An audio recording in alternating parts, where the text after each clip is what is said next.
So reality is speed running through 2024. We're already 3/4 of the way through the year. We've made it to October. That means it's time for me to stop and rank all 13 September new movies that I saw from the worst to the best.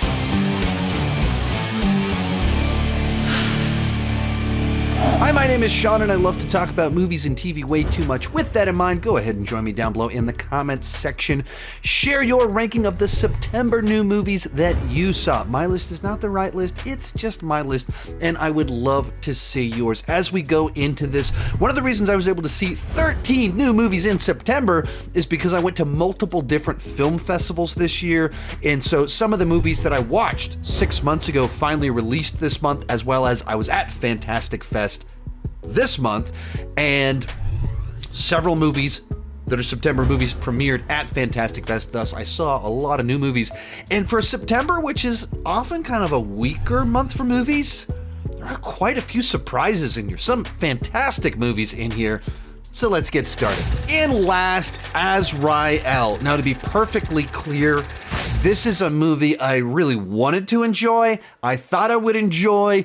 Looking at it on paper, seems like I should really enjoy this movie, but for whatever reason, it just did not click with me. It is a post-apocalyptic survival horror film starring Samara Weaving that kind of has zombie-like creatures in it. They're called like the Burnt, and you know, the humans are out to get the other humans, and the kind of the gimmick of the film is that people don't talk. So it's Samara Weaving trying to survive, killing humans, killing these burnt things, all while not talking, with a biblical skin on top of it. So it's the rapture's taking place and that sort of thing is happening. And on paper, all that should be awesome. Now, this is a movie I watched 6 months ago at South by Southwest. And what might have happened is when you go to a film festival, you watch multiple movies per day. When you get into the middle of the film festival, you can get a little bit exhausted from watching movies. Your endurance starts to fail you, and a movie with almost no dialogue in it can test your endurance, your patience. And it might have just been the wrong movie at the wrong point in time. But beyond that, it's a film that kind of has this pretty detailed lore about the world after the rapture, the different factions, all these kind of different human groups and what they believe and where they're at, what they're trying to accomplish. And when you have a movie that has no dialogue and you have a very lore-heavy film, you leave the film frustrated because you have so many questions that just the movie isn't really able to answer under the constraints of having so little dialogue. So that kind of bugged me. And just some of the mechanics of how it worked just didn't quite add up. And so a film that I like the writers of the film. It's the people that did You're Next. Love Samara Weaving in horror movies. Tend to like this genre, but in the context where I watched it, it didn't come together for me and frustrated me more than satisfied. Number 12, Never Let Go. Now, to be perfectly clear, I didn't hate this movie at all. I enjoyed a good bit of this film, but this is a month where I kind of liked most everything that I saw. There was nothing that really just I didn't care for that at all. Everything had something about it that I at least found interesting or wanted to explore more of, or had something that was very effective. And that was certainly true of Never Let Go. This is another movie, secluded survival film in the woods, kind of a lot like Azrael. This one about Halle Berry and her two boys that live in this cabin where they can't leave the cabin without having a rope tied to themselves, or else this evil will try and pluck them away and devour them. And it's basically designed to be a movie where you don't know if the mother is crazy or not. And you don't know if she's a reliable narrator, and you don't know if the movie itself is a reliable narrator, or are we seeing the delusions in this mother's head? And it keeps giving you evidence in each direction. In that regard, it reminded me of a movie from 20 years ago that I really enjoyed called Frailty, that had a similar vibe about a parent, two children. The parent may or may not be crazy and seeing things, and they're pushing their children to do extraordinarily and extreme things in this context. With this movie, I didn't really connect with the first half too much at all, because it just felt the premise was a little bit too odd. The execution didn't quite jive with me. And it didn't feel like it kicked into gear until about 40-50% of the way through the story. And in the back half, it got kind of better and better as it really started to challenge the audience as to what was and wasn't true. When it starts giving more definitive answers, you're still kind of questioning how things should or should not have played out. And so it was definitely a movie that for me got better and better as it went along. But overall, it felt like one of those movies like, I don't need to rewatch that. I don't need to re-explore that film. Fun thing about this one, I got to work the red carpet for its world premiere at Fantastic Fest, where Halle Berry was on there. So my buddy Cody Leach, we tag teamed it. He talked to Halle Berry, and then I talked to the director, and this is what we discussed. One of the things that I think is so great about your films is your ability to have these fantastical stories, but find relatable fears. How do you craft those moments that are so human in a story that's larger than life? I always go back to myself as a moviegoer, as a person, and I always try to dig within my own nightmare and my own fear, because I cannot think for other people. I just can imagine, what will really scare me, and if I'm lucky, some other people will be scared as well. Number 11, Apartment 7A. This is another one that I watched at Fantastic Fest at its world premiere. This is a prequel to Rosemary's Baby. It is a direct-to-streaming movie, and the track record for direct-to-video horror prequels at Fantastic Fest is not great. There wasn't a lot of buzz for this film. There wasn't a lot of promotion for it. So I went in with very low expectations, and it actually exceeded my expectations by a good bit. It's a well-made film. The acting is quite good, in particular from the lead actress as well as one of the side characters from Diane West, who plays one of the characters from Rosemary's Baby. They're very good in their roles. The lead actress, you feel the trauma and you have sympathy for her, and then the other lady, goes back and forth between charming and conniving really easily, and you buy into both of them.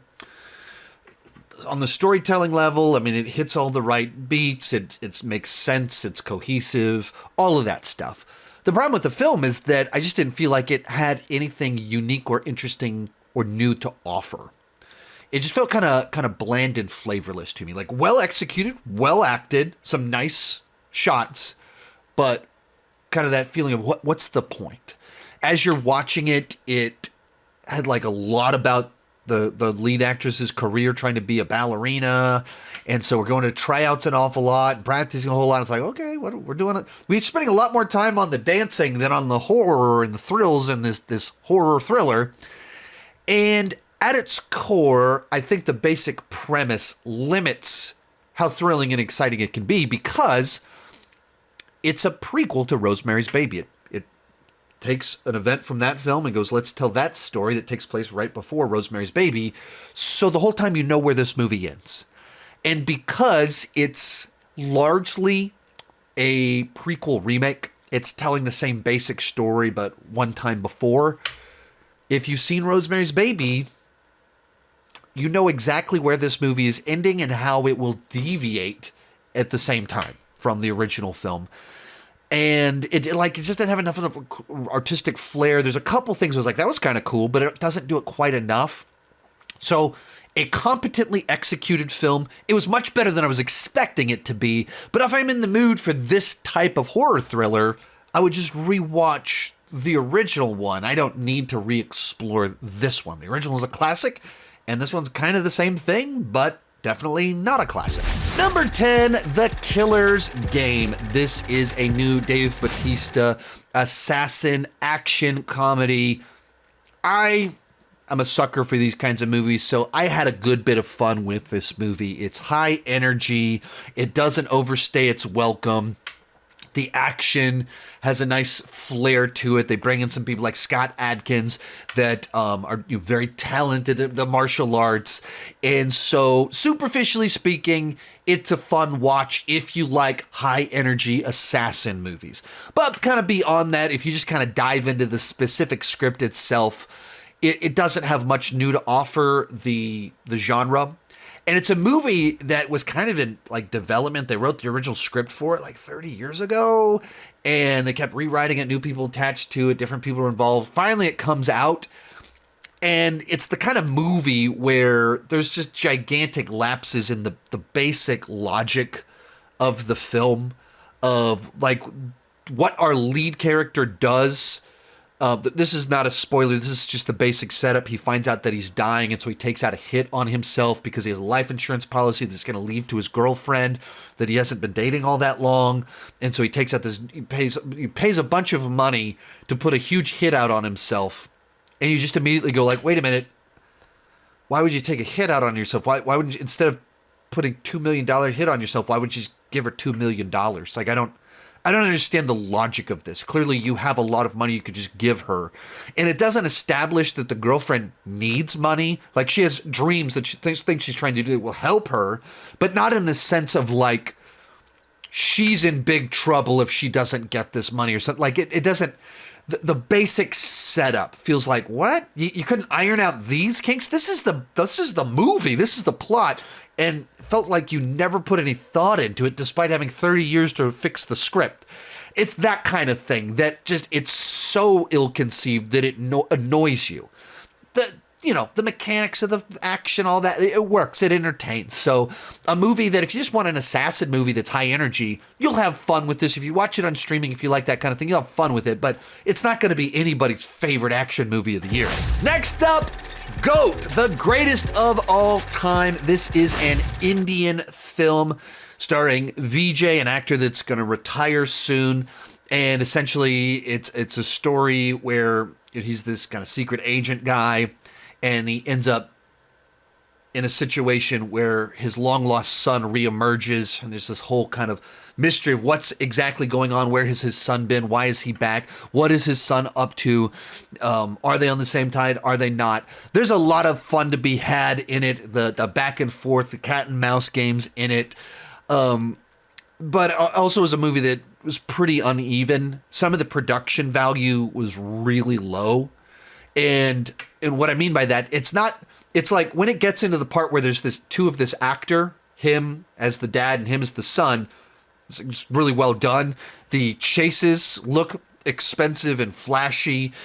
And then there's parts at the beginning where people are just in an office, and it's just like the most bland framing of shots. And like they put no effort into these sequences, and they just left the camera there, and it's like people like riffing, and then big glossy sequences later on. So it's kind of uneven. And the final resolution in terms of this journey for the son and the dad and everything, like I didn't think it was the most satisfying. It felt like a very straightforward, unsatisfying resolution. So like I enjoyed a lot of the action and the fun of it. Like it had pieces to it that worked, but also some stuff that just seemed like very odd choices. Number 8, Wolves. This is the Apple TV Plus original film from Jon Watts, the director of the last 3 Spider-Man movies, starring George Clooney and Brad Pitt, where essentially they're 2 fixers that are called in on the same job of a DA that finds herself in the middle of a bit of a mess, and they're trying to clean it up for her. And both of them are a lone wolf that works by themselves, though, therefore the title Wolves, 2 Lone Wolves. Something like that. It makes sense in my brain. And it's a fun, good time. Like it's if you like George Clooney and Brad Pitt, they're doing their thing as these cool fixers, bantering with each other, forming a bond, driving each other crazy. It works well enough on that level. It's not amazing, it's not incredible, but like it's very easy for me to think of a number of people that probably had a lot of good time with this movie. If you were a big fan of the Ocean's movies 20 years ago and you want a little bit more of that Clooney Pitt banter and fun and coolness, it's another movie in that vein that's not copying the Ocean's films. It's not trying to be that, but that same ballpark, you'll have fun with it. And as someone that watched the Ocean's movies all the time back 20 years ago, it was nice to see them doing this stuff again. It's a movie that's also a little bit tough to ignore knowledge you have about it, where I know that this movie cost over $100 million to make, and the whole time I was watching it thinking, this movie should have cost $40 million, where The director and the 2 stars, all of them were dramatically overpaid. It was like $85 million just for that trio of talent. And that makes absolutely no sense in my mind. I don't think either the actors are worth nearly over $30 million for each of them is crazy. $15 million for John Watts is crazy to me. And the movie itself, just it's not a movie where you see the budget on screen besides overpaying for the 2 actors. It's intentionally a smaller story about guys trying to get rid of a body and some drugs. Like, it's very small scale. Like, there's a car chase, there's a little action, but a little car chase, a little action, not this big, anything that justifies a budget that large. So, like, a classic example of a big studio way overspending on a movie. The movie itself, it's fine. It works. I enjoyed it. I had a good time with it. It was nice to see them on screen together again. But what on earth was someone thinking greenlighting a budget of this size for a story that's kind of this small scale? That's its charm, is that it's not this big blockbuster. It is a small fixer story. That's what I liked about it. Why would you spend blockbuster money on an intentionally small-scale fixer story? Number 7, Subservience. This is a new direct-to-video Megan Fox film that is essentially Megan for grown men. Whereas in Megan, the AI doll was for a little girl that is dealing with certain losses. In Subservience, essentially, it's a husband and father whose wife is very sick, and so he ends up buying this AI robot that is Megan Fox to help at his house and help him with his daughter while his wife is in the hospital. And something goes wrong with the wiring of the AI, and thus it takes a very different turn. The tagline on the poster is, "Don't turn her on." That tells you exactly kind of the direction where this movie goes. It's the same director that did another Megan Fox thriller that came out a couple of years ago called like Till Death Do You Part. And I thought that was a really effective little thriller. So I was kind of curious to check this one out because I thought the director was effective in being able to use Megan Fox in a small survival film.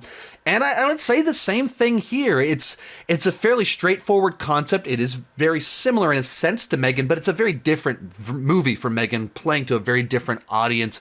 Different dynamics are interesting. It's the sort of movie that like married couples would like watch it and be very uncomfortable, rather than the basic slasher thrills of Megan and kind of the dance stuff that made Megan kind of pop. None of that's really in this movie. It has this totally different dynamic, the uncomfortable. It almost kind of, in another sense, kind of has a Speak No Evil vibe to it, of the AI, the Megan Fox robot starts to violate social norms in terms of parenting, in terms of a marriage.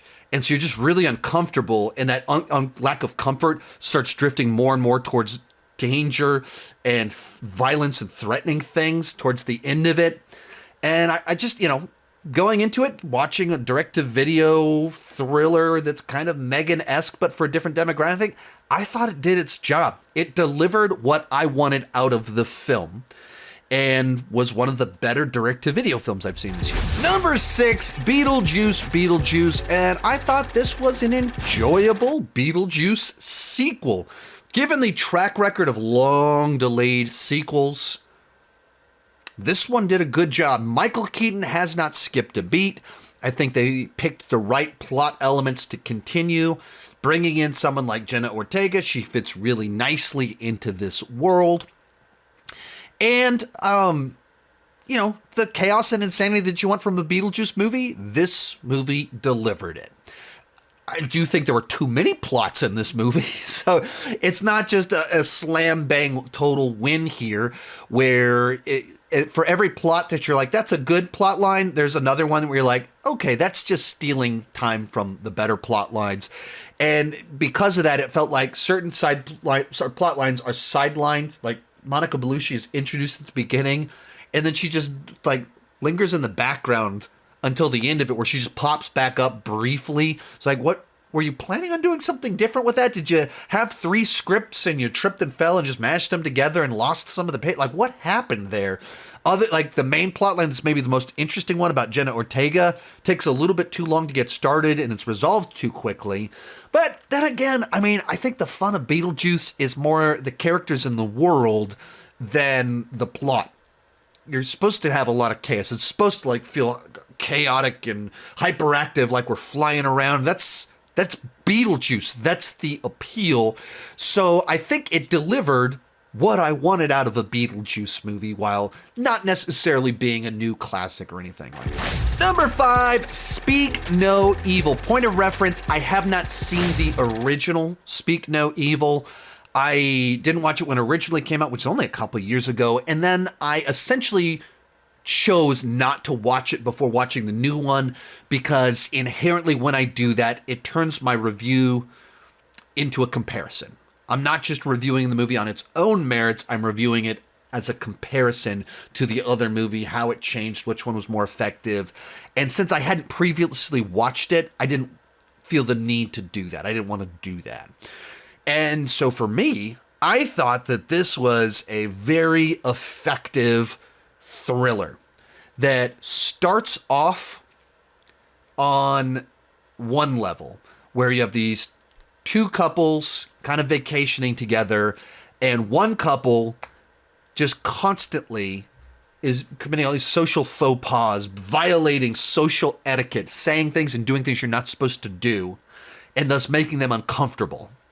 And the other couple doesn't want to be rude back to them. They don't want to make them feel uncomfortable like they've done something wrong. So in order to uphold social etiquette and be polite, they're not calling out increasingly weird, odd, and inappropriate things. And just the dynamic of that I thought was so effective. James McAvoy is just brilliant at playing these charismatic psychos. And that is absolutely true with this movie. And the combination of violating social etiquette with just how good of a performer James McAvoy is makes this movie surprisingly funny. Like, you're uncomfortable because of the violation of social etiquette. You're laughing, and then you're like, "Oh crap, what's about to happen here? Like, what are they going to do next?" I thought it was so effective at doing all of those things at the exact same time. And as it went along, it escalated, got bigger and more robust in the thread of everything taking place. I haven't fully had the original one spoiled, but I have a general ballpark idea of where that one goes in the third act and how this one is a little bit more a Hollywood explosive survival third act than I guess the original one had. And maybe it wasn't as smart or clever of a finale as I might have liked, but the movie as a whole, I really enjoyed it. It's very much my kind of thing. James McAvoy doing these roles, I think, is just amazing. So this is one that I thoroughly enjoyed. And I went in pretty excited for it, and it only exceeded my expectations, in particular because it was so funny. In 4th place, The Substance. So this is a movie that, up until only a few weeks ago, wasn't on my radar at all. And then very quickly started getting a ton of buzz and chatter surrounding it as they started putting out more and more trailers, and it started to premiere, and the buzz started surrounding this film. So much so that Cody Leach and I were at Fantastic Fest this last week, watching, on average, 4 movies per day, or on average 3 movies per day. Some days we did watch 4 movies, and in the middle of the film festival, we took a break from watching movies at the film festival to go watch The Substance because so many people were asking us about it. And by us, I mean they were asking him primarily about it, but I got a few comments about it too. And the Fantastic Fest is a genre film festival. They love movies that are weird, horror films, things like that. If they changed the release schedule for this movie and had it open a week or 2 later, The Substance would have been a fantastic opening movie for Fantastic Fest, where that audience would have absolutely eaten up this film, been raving about it. Like, at the festival itself, it was like a regular occurrence to hear someone say, "Oh, I skipped out on the festival to go see The Substance. It's my favorite movie I've watched this week. I liked it more than any of the movies I've seen here, and I've really enjoyed a bunch of the movies I've seen here." That was a very frequent conversation that was had. Even as I was asking people, what was your favorite movie of the festival, several people said, it's The Substance, but it didn't actually play, so my actual other pick is this. I wasn't that bananas about it, perhaps simply because maybe just, body horror isn't exactly my vein of horror or anything like that. But this is a very cool movie with an interesting premise, executed wonderfully, that absolutely goes for it as it goes along. I went into the movie having been warned by multiple people that, oh, it's nasty, it's gross, it's wild. Like, when you see what they do in the third act, you won't believe it. So I went into the movie, and it gets to the point in time, and I go, oh, that's it. That's what they were talking about. Nope. Next thing happens, like, oh, that's what they were talking about. Nope. It keeps on going and going and escalating, getting wilder, crazier. There's a segment towards the very end of this movie that is just like bonkers as can be. Like, wow, they went for it. And I think maybe went a little bit too far for me, but that's also what you appreciate. A movie that just had the balls to go for it on every single level. But anyway, that's just kind of throwing praise onto the extreme nature of the film. What makes it so good is that it's not just body horror, which it's great at that, but it's so much about the unrealistic beauty standards of, Hollywood specifically, but culture in general, and about just the desperate measures that people take in order to try and maintain their youth. And even, like, if you don't, not too far of a leap to, like, even play out the idea of the way that these actresses and actors attempting to look younger, get the plastic surgery and keep doing that, and slowly make them morph themselves into these weird looking freaks in a lot of occasions because they get so much work done. It's like, what have you done to your face? And it takes a concept that just plays that out to this extreme level and unpacks the thinking that goes into that, the addiction that causes that sort of thing, with a fantastic metaphor that leads to some crazy, shocking body horror, and a movie that's just jam-packed with style. A movie with a distinct creative voice where it's kind of like our reality, but it's heightened and it's exaggerated. And it's a movie that, like a sequence of a movie that has plenty of gross out bits. And one of the ones that people have been talking about the most isn't even the body horror stuff. It was just Dennis Quaid eating shrimp. And the way that it does it, the sound design, how close it is, it just makes you feel gross. And it's just a person eating in a movie with really nasty, nasty stuff that happens all throughout the entire movie. So horror's supposed to be horrifying. This movie managed to make eating shrimp horrifying. And then it's followed by 2 hours of just gnarly body horror, all while being pulled together with a pretty interesting little message. I'd say it's probably, maybe could have been 10, 15 minutes shorter. It's like 2 hours and 20 minutes long, but that's not, like, the movie worked. If it required that length to do what it did, hey, it did its job. Real quick before I give you my top three, remember to join me down below in the comments section. Share your ranking of the September new movies that you saw. Also, if I missed a movie that you think that I would enjoy, let me know about it down below in the comments section. I did miss Megalopolis.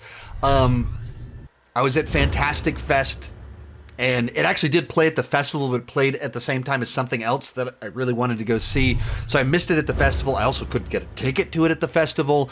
And then I just simply haven't had time to make it to the theater to watch it before making this video. And I won't be able to see it for the next few days. And I wanted to get this video out. So that's kind of the backstory on why Megalopolis has not been covered in this video, or separately. Maybe sometime this week I will be able to see it and talk about it somewhere. In third place, Transformers 1. And this movie was such a pleasant surprise, primarily because the first trailer for it I thought was pretty awful. That it sold it entirely as a goofy buddy comedy. And I was like, what on earth are we doing with Transformers?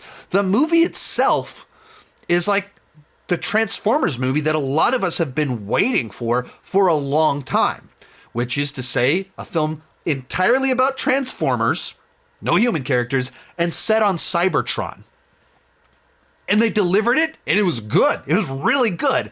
And beyond that, they managed to do kind of the frenemy origin story where you kind of buy into the friendship of young Optimus and Megatron, and at the same time you see their differences and how they could go in two very different directions, and how the beginning of it has the buddy comedy stuff.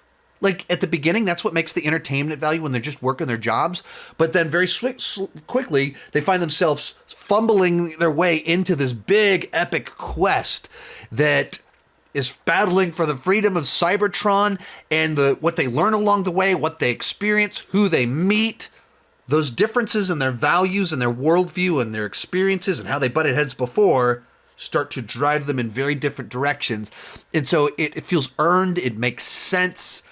And it's the film that fills in the gap in the Transformers lore that we've been missing, or Transformers filmography that we've been missing.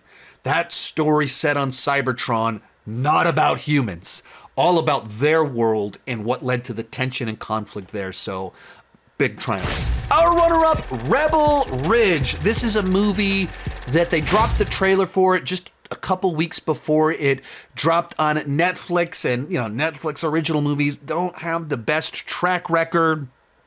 But then the buzz around this one actually was kind of good. The trailer looked better than most Netflix movies. It didn't have that, whatever you would call that Netflix overproduced quality to them. Those movies that just feel generated by AI. That might be the most overused criticism of film for the last 2 years, but it applies to so many of these streaming movies that just feel catered to the algorithm, designed for the broadest possible audience to get a click and get people to stick around without having anything distinct or unique or interesting about them. And usually starring Chris Evans or The Rock or someone like that, Ryan Reynolds. And this movie didn't feel that way at all. It felt like actually a movie with its own voice.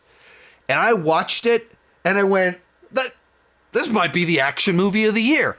It's a throwback, slow burn action film. It has a bit of a First Blood flavor to it. If you watch the trailer, it's pretty obvious how that plays out. But it also has a little bit of a Reacher vibe to it, of this guy with a skill set shows up in a city and he's trying to unpack the corruption there. And kind of merging those two together, where it's just constantly ratcheting up the tension. Every scene, you're getting more and more angry about the injustice in this community and waiting for the moment where it kind of snaps and he goes into action. And when it does, it's so satisfying. And it's just such a good job of building up the physical threat, the amount of corruption, and just the immediate stakes for what our characters are being pulled into. And it keeps that going all the way up until the credits roll. And it kind of leaves you in the middle of that feeling where you go, oh, I can finally breathe again. So I thoroughly enjoyed it. I actually watched it twice in one day. I wanted to cover it on my channel and my wife wasn't available, so I watched it kind of earlier. And I went, now I want to watch it with my wife. So I watched it a second time that night. That doesn't happen very often, and Rebel Ridge was the movie that delivered that experience that made me want to watch it 2 times in the same day just so that I could experience it with my wife. But coming in at number 1, The Wild Robot. I was able to watch this at Fantastic Fest, which was awesome. Also disappointing because it's one I would have loved to have been able to watch for the first time with my wife and potentially my kids. Then again, also, I'm glad I was able to see it first before I watch it with my kids because it's a very emotional film. I thought that this film was just wonderful. It is, for me, easily one of DreamWorks' best films that is able to tell a story that will be entertaining for children, as it's about a cute robot and charming animals. It has plenty of humor and battles and action set pieces, but at its core, it's a story about parenting and letting go. So it's a movie that truly is for all ages, that it's very entertaining for children and very emotional for parents and grown-ups, where people all throughout the theater are crying I mean, I certainly wasn't crying, but I was certainly holding back my tears and wiping them away so that I could claim that I didn't cry watching this movie. The guy next to me was crying watching the movie. It's just very emotional, and it's just able to tap into all of these just human experiences and emotions while telling a story about a robot and talking animals. It takes the ridiculous and just builds so much connective tissue to our lived experiences. And while it covers a lot of life, the whole full spectrum of the human emotional, the whole human emotional spectrum, it covers all of it. It still feels like it's developed properly. It's just moving quickly through it. You care about the characters, their journey, they're memorable, they're funny, and all of them have something of how they learn and grow. While it's about parenting, it's also about fitting in when you're different. There's just so much in it. It works, and it works on every level. It's a film that successfully tells a lot of story with a lot of characters, with multiple themes, a big kind of lore that needs to be built out about where we are in the time period and the corporations, what's kind of going on. And it works. It's seamless. It's so effective. It's so emotional. I would be utterly shocked if this isn't my favorite animated film of the year. Previously, I was huge on Inside Out 2, which I rewatched last night and was good as I remember it being. I was like, I stand by my glowing praise of Inside Out 2. This is better than that one. Almost certainly will be in my top 10 of the year. Just a triumph on every single level. I haven't been able to take my wife and kids to see it yet. We're trying to find the right date to see it. I can't wait to watch it again with them and just see how much my wife cries watching this movie. So it comes in at number 1. If you enjoyed this video, I've got like 3,000 more videos just like it. Right over there, YouTube is trying to guess what video you would like the most. So head on over to that one. Let me know what it is in the comment section, and keep talking movies and TV too much. Bye-bye.